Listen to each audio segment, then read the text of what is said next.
कल्पना कीजिए एक ऐसे सैन्य गठबंधन की जो रातों रात दक्षिण एशिया और मिडिल ईस्ट के भू राजनीतिक समीकरणों को पूरी तरह बदल कर रख दे। एक ऐसा गठबंधन जहां एक देश पर हमला यानी सभी देशों पर हमला माना जाए, ठीक वैसे ही जैसे नाटो में होता है। अभी हाल ही में 7 अगस्त 2026 को मक्का के पवित्र शहर में एक नया सामरिक समझौता साइन किया गया है। दुनिया भर की मीडिया इसे इस्लामिक नाटो या सुन्नी नाटो का नाम दे रही है और इस पूरे घटनाक्रम के केंद्र में कौन है? पाकिस्तान, सऊदी अरब और तुर्की है। लेकिन सवाल यह है कि इस नए गठबंधन का असल मतलब क्या है और क्या इसके पीछे भारत को चारों तरफ से घेरने की कोई बड़ी चाल है? आइए आज की इस वीडियो में इस पूरी कहानी की तह तक जाते हैं। इस नए गठबंधन को समझने के लिए हमें इसके मुख्य खिलाड़ियों को देखना होगा। दशकों से मिडिल ईस्ट और साउथ एशिया की सुरक्षा व्यवस्था पश्चिमी देशों, खासकर अमेरिका के इर्द गिर्द घूमती थी, लेकिन 2026 आते आते स्थितियां तेजी से बदल रही हैं। देखिए ये तीनों देश किस फॉर्मूले पर काम करना चाहते हैं। सऊदी अरब इसमें पैसों की ताकत लेकर आ रहा है। जब क्षेत्रीय तनाव के दौरान पश्चिमी देशों से मिलने वाली सुरक्षा गारंटी पर सवाल उठे, तब रियाद को एक मजबूत डिफेंस बैकअप की जरूरत महसूस हुई। तुर्की अपनी मजबूत सैन्य विशेषज्ञता और आधुनिक हथियारों के साथ खड़ा है।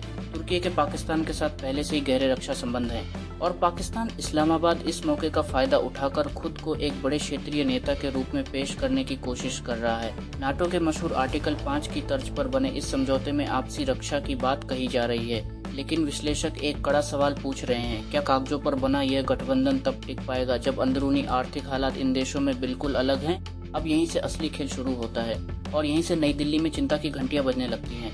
हाल ही में सामने आई रिपोर्ट्स और रणनीतिक चर्चाओं से संकेत मिलते हैं कि इस्लामाबाद और उसके सहयोगी इस दायरे को और बढ़ाना चाहते हैं। क्या बांग्लादेश या मालदीव जैसे देश भी इस घेरे में खींचे जा सकते हैं? पिछले कुछ सालों में हमने बांग्लादेश की बदलती राजनीतिक स्थिति, सैन्य आधुनिकीकरण और चीनी हथियारों को लेकर बढ़ती चर्चाओं को देखा है। यदि ढाका या माले इस नए गुट के करीब जाते हैं तो रणनीतिक विशेषज्ञ चेतावनी देते हैं कि यह इंडो पैसिफिक और बंगाल की खाड़ी में भारत के लिए एक बड़ी चुनौती बन सकता है। लेकिन रुकिए, क्या यह इतना आसान है? भू राजनीतिक विशेषज्ञों का मानना है कि इसमें एक बड़ा पेच है। तुर्की और सऊदी अरब का प्रभाव बहुत बड़ा है और बांग्लादेश या मिस्र जैसे देशों के सामने गंभीर घरेलू और आर्थिक संकट हैं। जब आपकी अपनी अर्थव्यवस्था आंतरिक दबावों से जूझ रही हो तो ऐसे बड़े सैन्य समझौतों में कूदना हमेशा आसान नहीं होता। यहाँ एक बहुत बड़ा विरोधाभास नजर आता है। वैश्विक मंच पर पाकिस्तान खुद को एक बड़े मध्यस्थ के रूप में दिखाने की कोशिश कर रहा है, जो महाशक्तियों के बीच सुलह करा सके और सुरक्षा ढांचे तय कर सके। लेकिन जरा घर के अंदर झांक कर देखिए, 2026 में पाकिस्तान के घरेलू हालात कुछ और ही कहानी बयां करते हैं। अंतर्राष्ट्रीय कर्ज पर भारी निर्भरता से लेकर बलूचिस्तान जैसे इलाकों में आंतरिक सुरक्षा चुनौतियों तक देश भयंकर उथल पुथल से गुजर रहा है। जैसा कि विशेषज्ञ अक्सर कहते हैं, बाहर शक्ति दिखाने के लिए आपकी अपनी रीढ़ अंदर से मजबूत होनी चाहिए। गहरी आर्थिक और ढांचागत समस्याओं से जूझते हुए एक बड़े वैश्विक इस्लामिक सैन्य गठबंधन का नेतृत्व करने की कोशिश करना कुछ ऐसा है जैसे रेत की नींव पर महल खड़ा करना।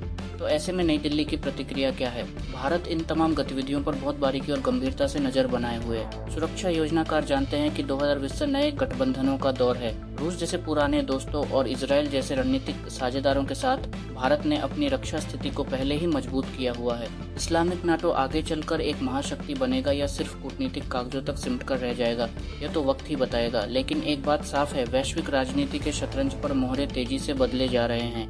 इस नए गठबंधन के बारे में आपकी क्या राय है? क्या यह क्षेत्रीय स्थिरता के लिए वाकई कोई बड़ा खतरा है या सिर्फ राजनीतिक बयानबाजी?